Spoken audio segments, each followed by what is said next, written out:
Gold, trusted gold buyers. మీరు తాకట్టు పెట్టిన బంగారాన్ని విడిపించి ఈ రోజు ఉన్న మార్కెట్ ధరకు కొనబడను.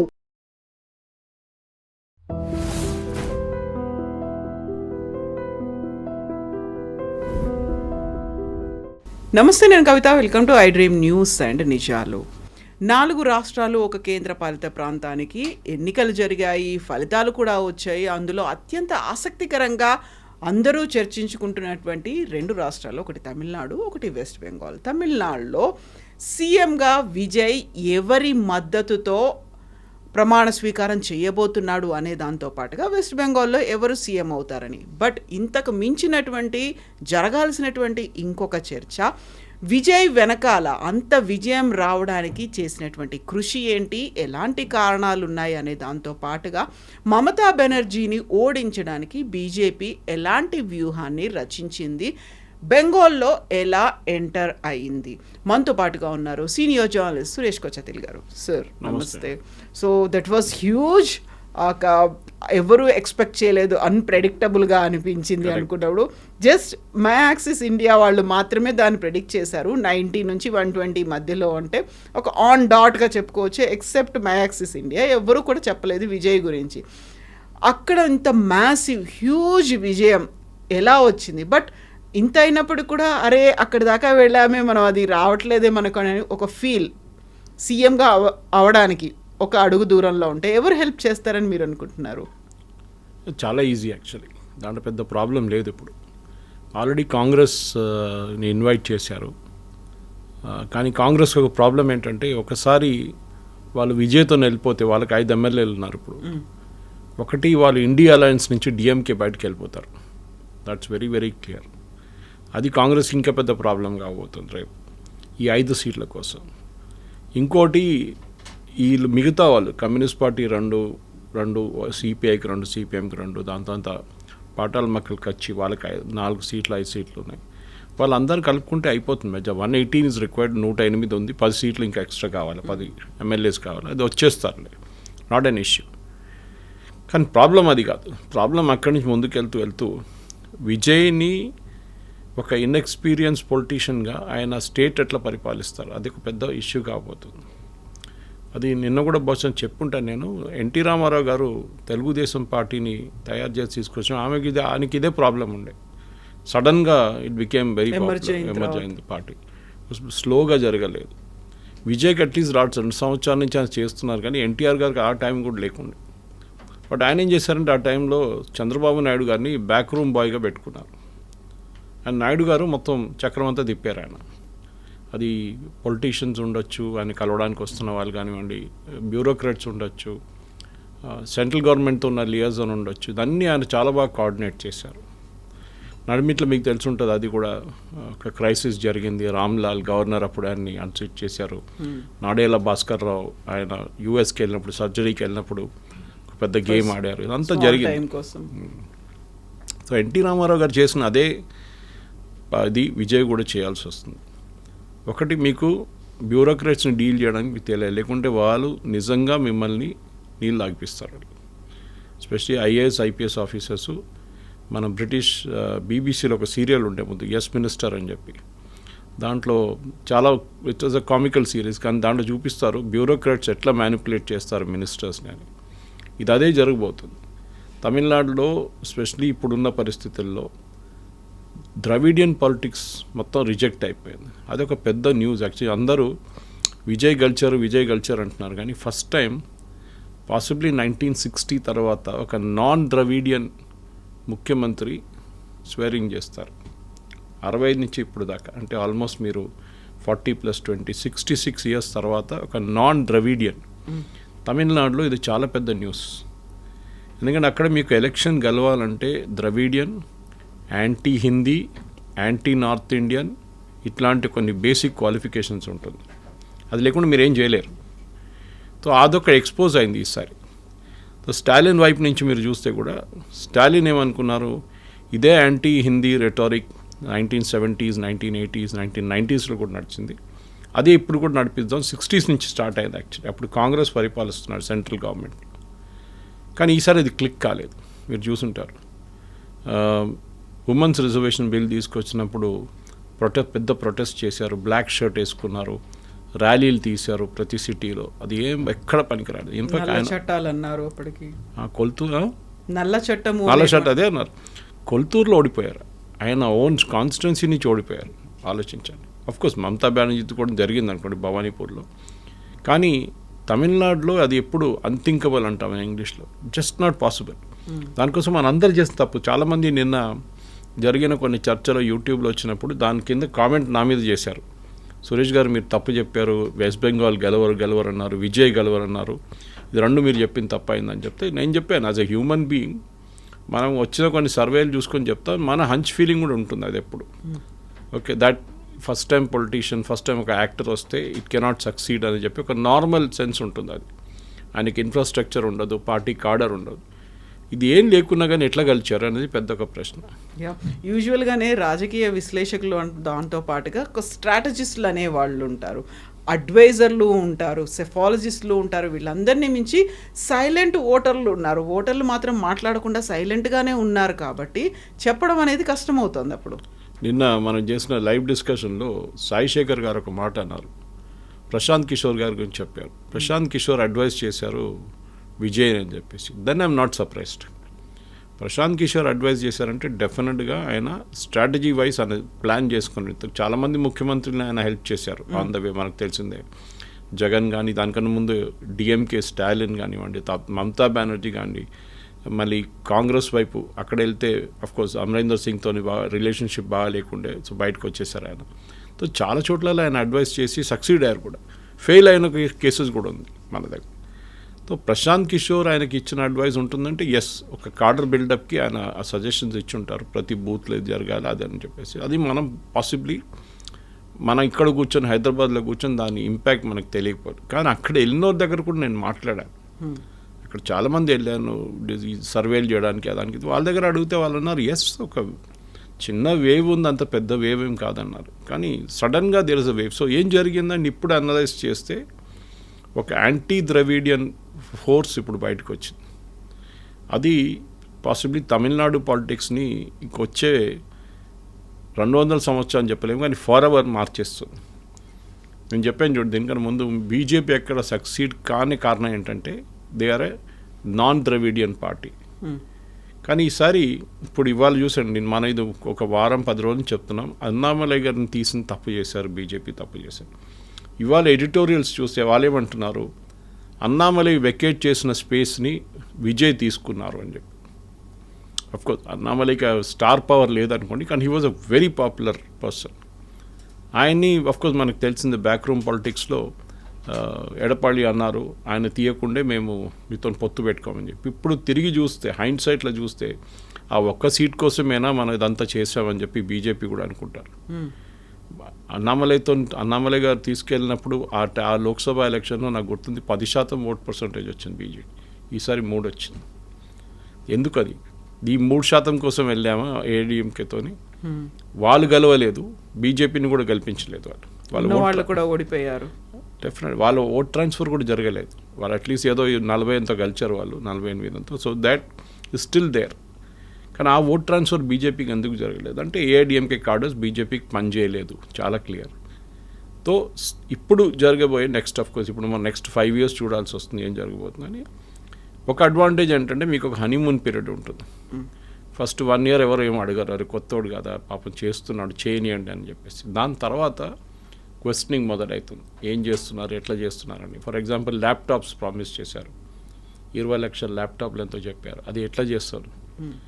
ఓకే, ఎందుకంటే ఆ రోజు టోటల్ అప్ చేసినప్పుడు నాకు గుర్తుంది ఏఐడిఎంకే అండ్ టీవీకే చేసిన ప్రామిస్లు చూస్తే ఏఐడిఎంకే 73,000 కోట్ల ప్రామిసెస్ చేశారు. ఐ థింక్ టీవీకే దానికన్నా ఎక్కువ చేశారు. డబ్బులు కావాలి కదా. స్టాలిన్ తక్కువ చేశారు, ఎందుకంటే గవర్నమెంట్ ఆల్రెడీ కొన్ని స్కీమ్స్ ప్రామిస్ నడిపిస్తున్నారు. సో ఆయన కొత్త స్కీమ్లే చెప్పారు ఆయన. ఈ 73,000 కోట్లు లేదు గవర్నమెంట్ దగ్గర. సో ఫస్ట్ మన దగ్గర కూడా జరిగింది తెలంగాణలో అదే. ఫస్ట్ 6 ప్రామిస్లు అన్నారు, కర్ణాటకలో జరిగింది 6 ప్రామిస్లు అన్నారు, దాంట్లో 3 ఇంప్లిమెంట్ చేశారు. సో ఈ ప్రామిస్ ఇంప్లిమెంట్ చేయడంలోనే డబ్బులు కావాల్సి వస్తుంది. అండ్ ప్రతి స్టేట్ మన కంట్రీలో వితౌట్ ఎక్సెప్షన్ అందరు అప్పుల్లో మునిగి ఉన్నారు. అండ్ తమిళనాడు కూడా అంతే కాదు సంగతి.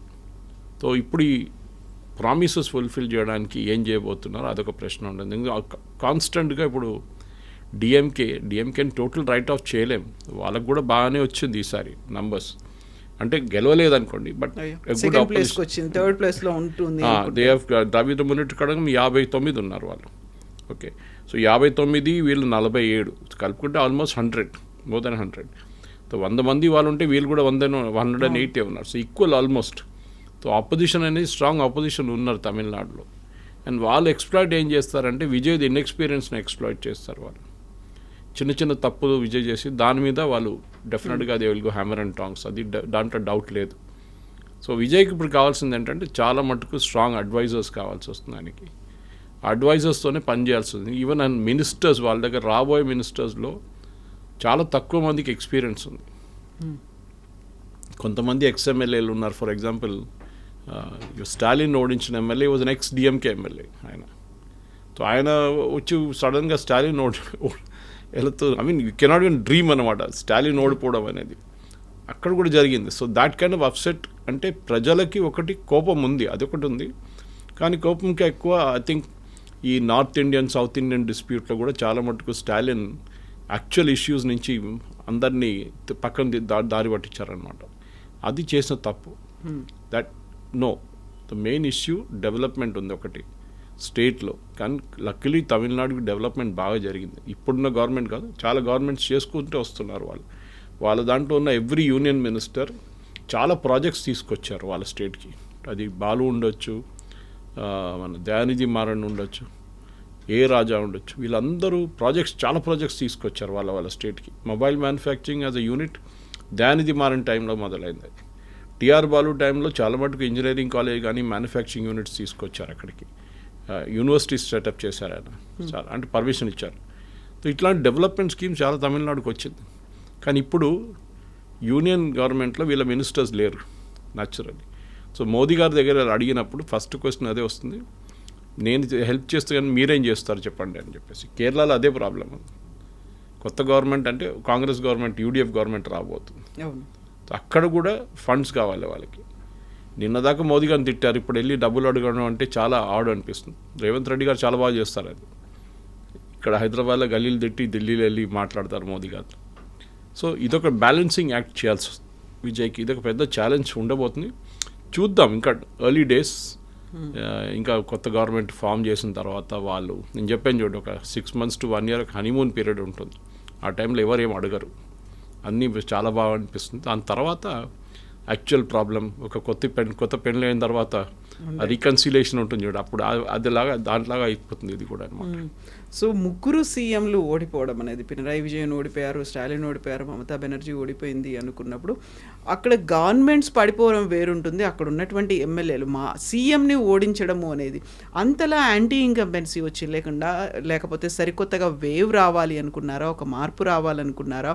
ఇక్కడ కూడా టీవీకే వస్తుంది అని అంతగా అనుకోలేదు సార్. వాళ్ళు సైలెంట్గా ఉందేమో, ఓట్లు వేస్తుంటారేమో. కానీ బెంగాల్లో కూడా చూస్తే అక్కడ ఒక క్లియర్ డివిజన్ అనేది కనిపించింది. వర్టికల్గా కావచ్చు, హారిజాంటల్గా కావచ్చు, ఇవన్నీ కనిపించింది. పోలరైజేషన్ విపరీతంగా అయింది. ఇక్కడ కూడా సనాతన ధర్మాన్ని మీరు వ్యతిరేకించారు కాబట్టి ఓటమి అనేది ఉంది. అక్కడేమో హిందూ పోలరైజేషన్, అక్కడ క్లియర్ డివిజన్ అనేది వచ్చినప్పుడు ఏవి కీ ఫ్యాక్టర్గా కనిపించాయి అసలు?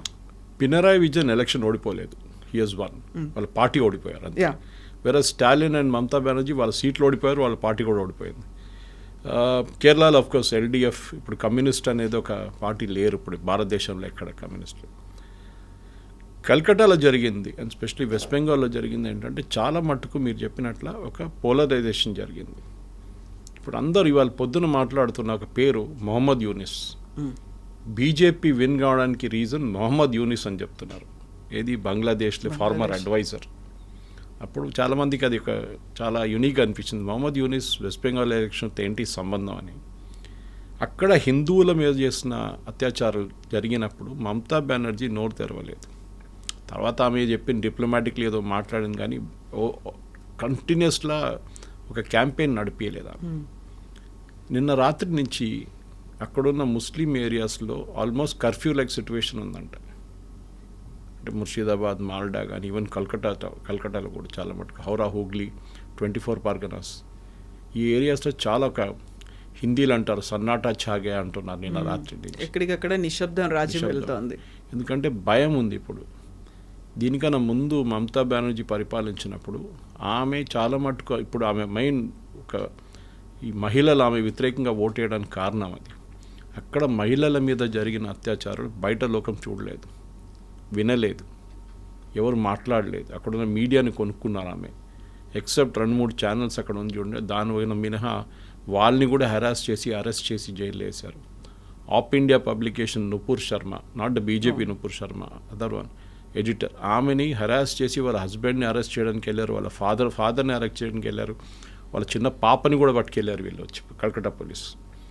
ఇప్పుడు ఒక రివర్స్ వేవ్ రావబోతుంది.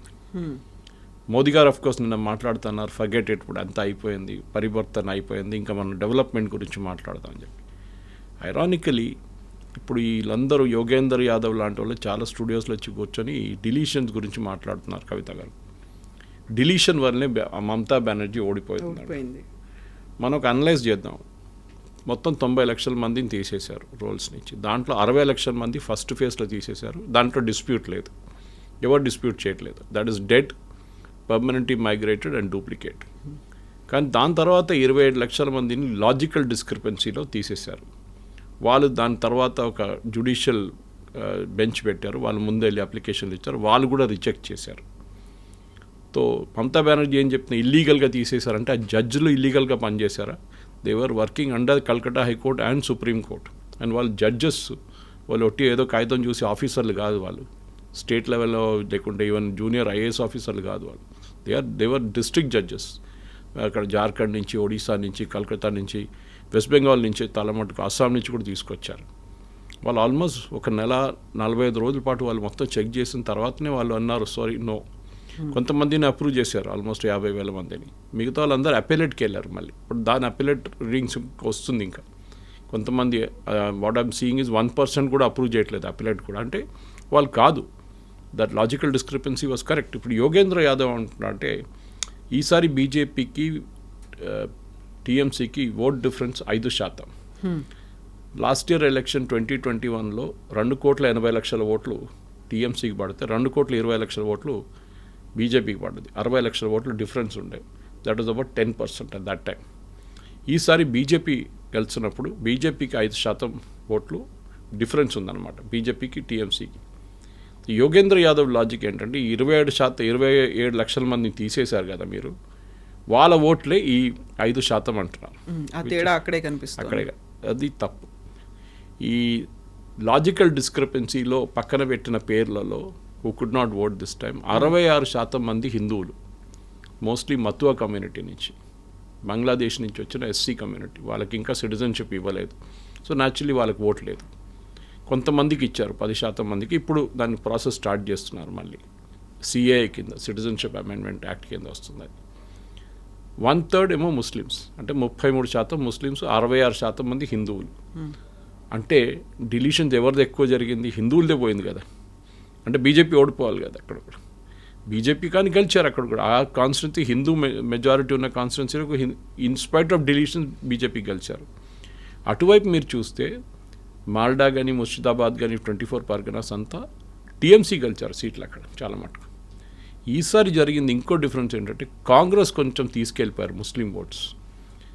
వాళ్ళు గెలిచిన దాంట్లో 3 కాంగ్రెస్లో 2 ఎమ్మెల్యేలు అండ్ 1 ఫ్రమ్ సిపిఎం, 3 ముస్లిమ్స్. ఇది మన అస్సాంలో కూడా చూస్తున్నాం. వాళ్ళు గెలిచిన 20, 22, 21 సీట్లలో 20 మంది ముస్లిమ్స్, హిందువులు లేరు అసలు, వైపౌట్. తో అంటే వాళ్ళు ముస్లిం ఓట్స్ తీసుకున్నారు ఈసారి కాంగ్రెస్ చాలా మటు. దానికోసం మీరు చూడండి, ఏఐయుడిఎఫ్ అస్సాంలో బద్రుద్దీన్ అజ్మల్ వాళ్ళ పార్టీ, వాళ్ళకి 0 వచ్చింది ఈసారి. ఆ ఓట్లన్నీ కాంగ్రెస్కి వెళ్ళింది ఈసారి. టాక్టికల్ షిఫ్ట్ జరిగింది ముస్లిం ఓటింగ్లో. ఎంఐఎం ఓడిపోయారు ఈసారి. ఎంఐఎంకి ఒక సీట్ కూడా రాలేదు వెస్ట్ బెంగాల్లో. అంటే వాళ్ళు ఎన్ బ్లాక్ షిఫ్ట్ అయిపోయారు. మమతా బెనర్జీ నుంచి చాలామంది ఓటేశారు, ఒక 60%, ఒక 40% లేకుంటే ఒక 30% మంది కాంగ్రెస్కి, సిపిఎంకి వేశారు. ఎక్కువ సీట్లు రాలేదు, కానీ ఓట్ డివైడ్ అయింది. ఇది ఈ 27 లక్షల మందిని తీసేశారు, దానికోసం అయిందని చెప్పి it's total bunkum. In fact maximum deletion జరిగింది హిందూ ఏరియాలో జరిగింది. మేము చెప్పాను చూడండి. ఇప్పుడు ఈవెన్ మినిమం డిలీషన్ జరిగిన ప్లేసెస్ లైక్ మాల్డా ముషీరాబాద్లో ఉన్న అన్ని కాన్స్టిట్యున్సీలో మమతా బెనర్జీ వాళ్ళు టీఎంసీ గెలిచారు. సో ఈ ఎస్ఐఆర్ ప్రాసెస్తోని దీనికి ఏ సంబంధం లేదు. కానీ మొదలు పెట్టారు ఆల్రెడీ ఏడుపు. ఈ బీజేపీ మ్యానిపులేట్ చేశారు, ఎలక్షన్ కమిషన్ వాళ్ళు తోడున్నారు అని చెప్పేసి అని మొదలు ఇప్పుడే దాంట్లో రాహుల్ గాంధీ కూడా ఐఎమ్ సపోర్టింగ్ యూ అని ఇంకా వస్తుంది ఇప్పుడు ఓట్ చోరీ అది ఇది అని చెప్పి. కానీ ఈసారి ఓట్ చోరీ ఎక్కువ చెప్పలేము, ఎందుకంటే అది ఎస్ఐఆర్ ప్రాసెస్తో జరిగింది ఈసారి. గతంలో అయితే ఇలా గెలిచినప్పుడల్లా ఈవీఎంలను హ్యాక్ చేశారు అనేది వచ్చేది, బట్ ఇప్పుడు మాత్రం ఓట్ చోరీ జరిగింది అనే దాని మీద ఫోకస్ పెట్టారు. ఈవీఎంల గురించి అసలు మాట్లాడట్లేదు. లేదు, ఈవీఎం డిస్ప్యూట్ లేదు ఇప్పుడు ఈసారి. ఇన్ఫ్యాక్ట్ మీరు వెస్ట్ బెంగాల్ కన్నా ముందు మన బీహార్లో ఎలక్షన్ జరిగినప్పుడు అక్కడ కూడా ఎస్ఐఆర్ జరిగింది. అక్కడ కూడా ఆల్మోస్ట్ 68 లక్షల మందిని తీసేశారు ఓటర్ లిస్ట్ నుంచి ఆ టైంలో. ఈ 68 లక్షల మంది తీసిన 10 టాప్ కాన్స్టిట్యుయెన్సీస్ మీరు తీసుకుంటే మోస్ట్లీ సంతాల్ ఏరియా, ఆ ఏరియాలో వస్తుంది, ముస్లిం మెజారిటీలో నార్త్ బీహార్. అక్కడ ఏఎంకి ఒక సీట్ వచ్చింది, మీకు గుర్తుంటుంది, 4 సీట్లు వచ్చినాయి and 1 seat went to RJD. The top 5 అంటే మ్యాక్సిమం ముస్లిం ఏరియాలో ఉన్న డిలీషన్ జరిగిన దాంట్లో కూడా ఎంఐఎం 4 సీట్లు గెలిచారు, ఆర్జేడీ 1 సీటు గెలిచింది. వాళ్ళు ఓడిపోవాల్సింది కదా, అక్కడ జరగలేదు. Next fight that is 6 to 10 top deletion జరిగిన ప్లేస్లో ఆ 5 సీట్లు ఆర్జేడీ గెలిచారు. బీజేపీకి 1 సీట్ రాలేదు అక్కడ. సో 10 సీట్లో బీజేపీకి 1 సీట్ కూడా రాలేదు, in spite of maximum deletions in that area ఎస్ఐఆర్లో. సో దాంతో తెలిసిపోతుంది ఈ పెద్ద క్యాంపెయిన్ మమతా బెనర్జీ కానీ వీళ్ళందరూ నడిపించింది ముస్లిమ్స్ని తీసేస్తున్నారని. కాదు, తీశారు, దానికి ప్రూఫ్ ఉంది, వాళ్ళు డాక్యుమెంట్ సబ్మిట్ చేయలేదు, ఆ డాక్యుమెంట్ రిజెక్ట్ చేశారు. వెస్ట్ బెంగాల్లో అయితే నేను చెప్పాను చూడండి, జ్యుడిషియల్ ప్రాసెస్ కూడా ఉండే. కానీ ఇప్పుడు వెస్ట్ బెంగాల్లో బేసిక్లీ జరిగింది ఏంటంటే, మీరు ఇండస్ట్రియల్ ఏరియా చూడండి, మైనింగ్ అండ్ మ్యానుఫ్యాక్చరింగ్ ఉన్న పాత ఇండస్ట్రియల్ ఏరియా చాలా మటుకు బంద్ అయిపోయింది. అక్కడ మ్యాక్సిమం ఓట్లు బీజేపీకి పడ్డది ఈసారి. అంటే వాళ్ళకు డెవలప్మెంట్ అని కావాలి. చాలా చూసుకున్నాం ఈ పాలిటిక్స్, బోర్ కొట్టేసింది. ఇప్పుడు వీ వాంట్ డెవలప్మెంట్. మా దగ్గర ఇండస్ట్రీస్ లేదు, మా పిల్లలంతా బయట వెళ్తున్నారు, బయట పని చేస్తున్నారు, మాకు ఇక్కడే ఇండస్ట్రీస్ పెట్టండి. ముందు ఎట్లా ఉండే బెంగాల్ అట్లని తీసుకురండి. బీసీ రాయ్ టైంలో కానీ సిద్ధార్థ్ శంకర్ రాయ్ టైంలో, కాంగ్రెస్ ఆ టైంలో పరిపాలించిన అదే డెవలప్మెంట్ మాకు కావాలని చెప్పేసి. కానీ ఈ సిపిఎం వాళ్ళు దాని తర్వాత మమతా బెనర్జీ చేసిన సింగూర్ అజిటేషన్ కాకుండా వెస్ట్ బెంగాల్ని ఒక పాజిటివ్ దానికోసం మోదీ గారు చూడండి, ఆయన డెవలప్మెంట్ గురించే మాట్లాడారు అక్కడ. బీజేపీ లోవర్ రంగ్లో హిందూ పోలరైజేషన్ నడిపించారు, కానీ ప్రైమ్ మినిస్టర్ లెవెల్లో మోదీ గారు ఒక బ్రాడర్ పిక్చర్, పక్కన ఆసాం చూడండి ఎంత బాగా డెవలప్ చేస్తున్నారు, ఎన్ని బ్రిడ్జ్లు కట్టారు, ఎన్ని ప్రాజెక్ట్స్ లాంచ్ చేశారు, semi conductor manufacturing unit start చేయబోతున్నారు. ఇదంతా అక్కడ జరుగుతుంది, ఇక్కడ ఎందుకు జరగట్లేదు అని చెప్పేసి. సో బేసిక్లీ పరివర్తన్ అండ్ ఏం చెప్తారు, ఒకటి ఉద్యోగాలు, ఇంకోటి ఈ కొన్ని మటుకు మమతా బెనర్జీ కూడా వీళ్ళు 1500 ఇస్తాను, మేము 3000 ఇస్తాం మహిళలకి. కానీ ఈసారి మహిళలు మమతా బెనర్జీ వ్యతిరేకంగా ఓటేశారు ఇన్స్పైట్ ఆఫ్ ఆల్ దట్. మనం ఎప్పుడు చదువులేని మహిళల్ని మనం అనుకుంటే వీళ్ళని డబ్బులు పెట్టి కొనుక్కోవచ్చు, పెద్ద పనేం లేదు, మన దగ్గర కూడా జరుగుతుంది అది. కానీ ఒక్కొక్క టైం బీహార్లో జరిగింది, సేమ్ థింగ్ హ్యాపెన్. బీహార్లో కూడా ఓటింగ్ ఎక్కువ ఉండే మహిళలది మెన్ కన్నా, ఇక్కడ కూడా అదే జరిగింది. మమతా బెనర్జీ ఈ మహిళల్ని ఇంగ్లీష్లో you take it for granted, వీళ్ళు ఎక్కడికి వెళ్తారు, ఏం ఓటేస్తారు, నాకే ఉంటారు, అది తప్పు చేశారు. ఈసారి మహిళలు డబ్బులు చూడలేదు, మాకు ఎంత ఇస్తారని చూడలేదు. ఎప్పుడు అడ్వాంటేజ్ స్టేట్ గవర్నమెంట్కి ఉన్న ఇన్కంబెంట్ స్టేట్ గవర్నమెంట్ అంటే రూలింగ్ చేసిన స్టేట్ గవర్నమెంట్కి అడ్వాంటేజ్ ఉంటుంది, ఎందుకంటే వాళ్ళు వేసే డబ్బులే ఈ మహిళలకు వస్తుంది. స్టాలిన్ గురించి అది కూడా అన్నారు, స్టాలిన్ ఎలక్షన్ ముందు డబ్బులు ట్రాన్స్ఫర్ చేశారు, అందరూ అన్నారు అయిపోయింది గెలిచేశారు. స్టేట్ గవర్నమెంట్ ఎంప్లాయీస్కి విపరీతంగా ఆయన శాలరీ హైక్ ఇచ్చారు, బోనస్ ఇచ్చారు, కానీ అప్పుడు కూడా ఓడిపోయారు. సో ఈ ఫ్రీబీ కల్చర్తోనే గెలుస్తామని చెప్పిన ఒక కాన్సెప్ట్ని బహుశా ఈ ఎలక్షన్ కంప్లీట్గా స్మాష్ చేసేసింది. ఫ్రీబీతో సంబంధం లేదు, ప్రజలు డెవలప్మెంట్ కోరుకుంటున్నారు, పర్ఫార్మెన్స్ చూస్తున్నారు. హిమంత బిశ్వ శర్మ 64 నుంచి ఆల్మోస్ట్ 102 సీట్ల దాకా తీసుకెళ్లాలంటే, అంటే దాంట్లో బీజేపీ ఒక 10 సీట్లు తీసేస్తే బీజేపీ టాలీ ఉంటుంది అనమాట, 90 వస్తుంది రీజన్లో. ఎందుకు అంటే అది న్యాచురలీ అక్కడ అస్సాంలో వాళ్ళు కూడా చూస్తున్నారు స్టెబిలిటీ. ఎందుకు గౌరవ్ గొగోయ్ ఓడిపోయారు, మనం దాన్ని మర్చిపోయాం, ప్రాస్పెక్టివ్ చీఫ్ మినిస్టర్, అది కూడా పిసిసి చీఫ్ అక్కడ. అండ్ హీస్ వాళ్ళ father Tarun Gogoi was ex chief minister, అంటే ఒక పెద్ద పొలిటికల్ ఫ్యామిలీ, ఆయన ఓడిపోయారు. తో ఒక అంటారు భగవాన్ జబ్ చేస్తా పూరా చాఫడ్ ఫాడుకే దేతా అంటారు హిందీలో, ఇస్తున్నాడు మొత్తం ఇచ్చేస్తాడు భగవంతుడు, లేకుండా ఏమి ఇయ్యాడు మాకు అసలు. సో ఈసారి అదే జరిగింది. సో మీరు కేరళ పక్కన పెడితే కేరళ వాజ్ ఎక్స్పెక్టెడ్. నేను చాలా మన డిబేట్ కూడా చేశాను దాని గురించి. ఒక మార్పు వస్తుంది కేరళలో ఎప్పుడంతే, ఒకసారి యూడిఎఫ్ రూల్ చేస్తే next time LDF, next LDF మళ్ళీ యూడిఎఫ్. కానీ లాస్ట్ 2 సార్లు పినరాయి విజయన్ గారు రూల్ చేశారు. కానీ ఆయన వ్యతిరేకంగా ఉన్న ఏం చెప్తారు, ఒక యాంటీ ఎస్టాబ్లిష్మెంట్ కాకుండా ఆయన యాంటీ పినరాయి విజయన్ ఒక క్యాంపెయిన్ ఉండే. ఆయన కరప్షన్ కానీ వాళ్ళ కూతురు కరప్షన్ అంతా విసుకొచ్చేసారు అక్కడ. ఆయన అహంకారం ఇదంతా దాంతో పోయింది. So Tamil Nadu was unexpected, west Bengal was unexpected. ఈ 2 మిగతా అన్నీ మనం ఎక్స్పెక్ట్ చేసిందే జరిగింది అన్నమాట. అయితే ఇక్కడ 2 రాష్ట్రాల్లో 2 సరికొత్త ప్రభుత్వాలు, కొత్త పార్టీలు ఫామ్ చేస్తున్నాయి అనుకుంటున్నప్పుడు, ఇప్పటిదాకా ఉంది ఉత్తరాది దక్షిణాది అనేటువంటి ఒక వివక్ష ఉంది అనే మాట స్టాలిన్ చెప్తూ వచ్చాడు. సో ఇక్కడ కొత్త ప్రభుత్వానికి కేంద్ర ప్రభుత్వం సహాయ సహకారాలు ఉంటుందా, వివక్ష లేకుండా ఉంటుందా, ఎలాంటి రిలేషన్స్ అనేవి ఉంటాయనే దాంతోపాటుగా వెస్ట్ బెంగాల్కి బంగ్లాదేశ్కి మధ్యలో ఉన్నటువంటి రిలేషన్స్, బయలాటరల్ రిలేషన్స్ ఎలా ఉంటాయి, ఇంపాక్ట్ అనేది ఎలా ఉంటాయి, ఇన్ఫిల్ట్రేటర్స్ గురించి మాట్లాడినప్పుడు ఫోకస్ అనేది ఎలా పెడుతుంది బీజేపీ అక్కడ అనేది? చాలా పెద్ద మార్పు రాబోతుంది, చాలా పెద్ద మార్పు. ఎస్పెషలీ ఒకటి internal security, next external security. మీరు national crime records bureau data తీస్తే కవిత గారు లాస్ట్ 5 సంవత్సరాలు తీసుకోండి, 10 అక్కర్లేదు, ఫర్ వెస్ట్ బెంగాల్ 5 సంవత్సరాలు తీసుకోండి, number of rapes, murder, and these are reported report కానీ చాలా ఉంటుంది. ఇట్లాంటి చాలా మటుకు క్రైమ్లో one of the top states is west Bengal. అది మమతా బెనర్జీ అన్నిటికంటే నెగటివ్, అందుకే మహిళగా ఉండి, అండ్ దట్ ఫస్ట్ టైం మీకు గుర్తుంటుంది, వాళ్ళ టైమ్స్ ఆఫ్ ఇండియాలో ఫోటో కూడా వేశారు. ఒక మహిళని చంపేశారు, రేప్ చేశారని చెప్పి ఆమె 20 సంవత్సరాల ముందు పోరాటం చేసిన మహిళ ఈమె. అప్పుడు సిపిఎం పరిపాలిస్తున్నారు. వ్యతిరేకంగా కల్కట్టా రోడ్లో దిగి కొట్లాడి పోరాడి జస్టిస్ తీసుకొచ్చిన ఆమెకి, అమ్మాయి కోసం తీసుకొచ్చిన మహిళ మమతా బెనర్జీ. కానీ ఆర్జీకార్ ఇన్సిడెంట్ జరిగినప్పుడు ఆమె ఎట్లా బిహేవ్ చేశారు, ఆమె పార్టీ వాళ్ళు ఎట్లా బిహేవ్ చేశారు, వాళ్ళ ఎంపీ మహువా మొయిత్రా కానీ సాగరికా ఘోష్ కానీ ఎట్లా మాట్లాడారు మహిళల గురించి. అంటే వీళ్ళు అనుకుంటున్నారు ఏదో మేకప్ చేసుకొని, వాళ్ళ ఐ థింక్ సంబడి షెఫాలి వైద్య ట్వీటెడ్, లిప్స్టిక్ వేసుకొని మేకప్ చేసుకుంటే మహిళలు ఒక ఎంపవర్డ్ అయిపోతారు అనుకుంటా. కాదు, ఈసారి గెలిచిన దాంట్లో ఒక హౌస్ మేడ్ ఉంది బీజేపీ వైపు నుంచి, ఆర్జీకార్ ఆ అమ్మాయి వాళ్ళ మదర్ గెలిచారు.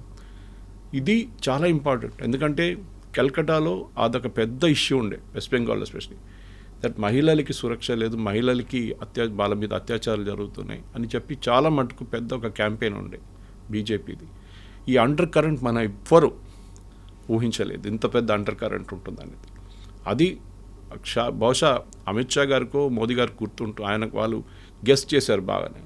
అమిత్ షా గారు చెప్పారు నేను 2 వారాలు ఇక్కడ ఉంటాను, అప్పుడు మమతా బెనర్జీ చెప్పారు గుర్తుంటుంది మీకు, 2 వారాలు 360 రోజులు ఉంటే కూడా మీరు గెలవరు ఇక్కడి నుంచి. డెరిక్ ఓబ్రైన్ నిన్న రాత్రి ఆ వీడియో నా ఫేస్బుక్లో రిపీట్ చేశాను నేను. మోదీ గారు చెప్పారు నేను 246 స్థానాల్లో కూడా నేనే క్యాండిడేట్ అని చెప్పారు. అది స్టాండర్డ్ డైలాగ్ మోదీ గారు. సో డెరిక్ ఓబ్రైన్ అడిగారు, అంటే మీరు ఓడిపోతే 4వ తారీఖు ఓడిపోతారు కదా, అప్పుడు మీరు రాజీనామా చేస్తారా అని అడిగి. ఇప్పుడు నిన్న నుంచి డెరిక్ ఓబ్రైన్ కనిపించట్లేదు, ఎక్కడ పోయిందో తెలియదు. సో వెస్ట్ బెంగాల్లో మీరు చెప్పిన దాంట్లో ఒకటి external security, especially border fencing చాలా పెద్ద ఇష్యూ కాబోతుంది. ఎందుకంటే మమతా బెనర్జీ దానికోసం ల్యాండ్ ఇవ్వకుండా సుప్రీంకోర్టు దాకా వెళ్ళారు యూనియన్ గవర్నమెంట్. సుప్రీంకోర్టు ఆర్డర్ ఇచ్చారు మీరు ల్యాండ్ ఇవ్వాలని చెప్పేసి. ఫెన్సింగ్ జరగాల్సిందే, చాలా చోట్ల ఫెన్సింగ్ చేయలేము ఎందుకంటే రివర్స్ సిస్టమ్స్ ఉంది. అక్కడ అమిత్ షా గారు ఒక ప్రపోజల్ పెట్టినప్పుడు పెద్ద గొడవ అయింది, పాములు ఇడిసేస్తాము, క్రాకడైల్ని ఇడిసేస్తాము నీళ్ళలో అని చెప్పేసి. అది పెద్ద వీళ్ళు ఏం చేశారు, అది చేస్తున్నారు చాలా దేశాల నడిమిట్లో ఇట్లాంటి రివర్స్ సిస్టమ్స్లో అది చేస్తారు ఇల్లీగల్ క్రాసింగ్ చేయకుండా ఉండడానికి.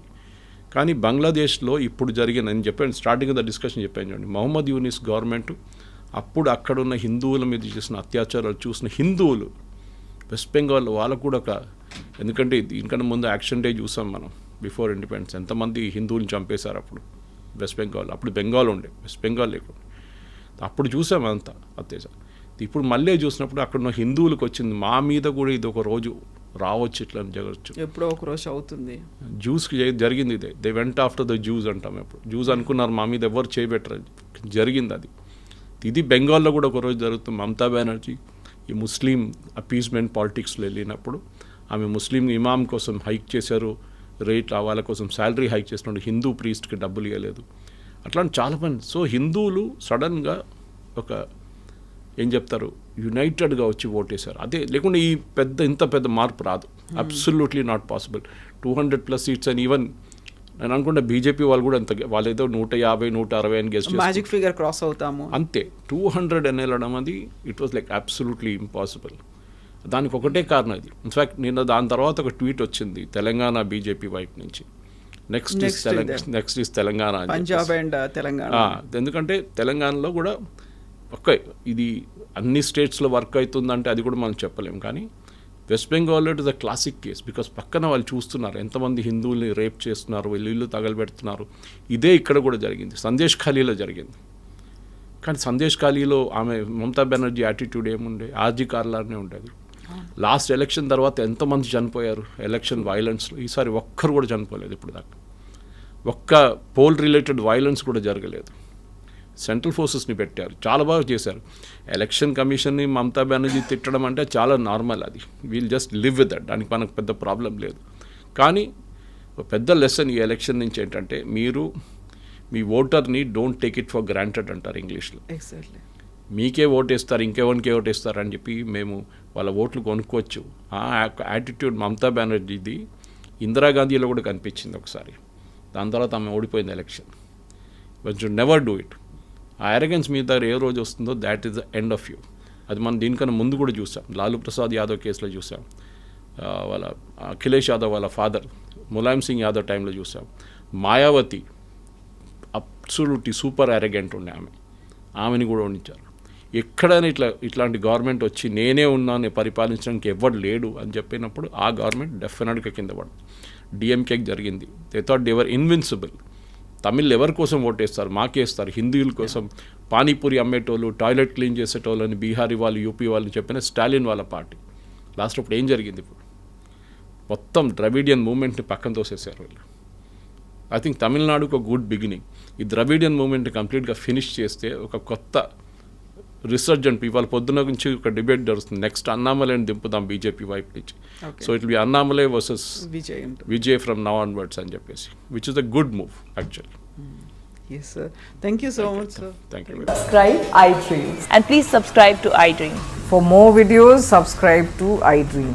Please like, share and subscribe to the channel. Congratulations, iDream. Subscribe to iDream. Subscribe to iDream. So subscribe to iDream Media. iDream ki iDream team అందరికి huge congratulations. Please subscribe iDream Media. Please subscribe to iDream. Subscribe iDream. Please subscribe to iDream. iDream అంటే నా కళల ఛానల్ను subscribe చేసుకున్న నోరు తిరుగుతలేదు, మీరైతే గంట గుర్తు కొట్టండి. For more such videos, please subscribe to iDream. Subscribe to iDream. Please subscribe to iDream. Please subscribe iDream Media. Please do subscribe to iDream. Please subscribe to iDream Media. For best entertainment and information, please subscribe iDream. And don't forget to subscribe to iDream.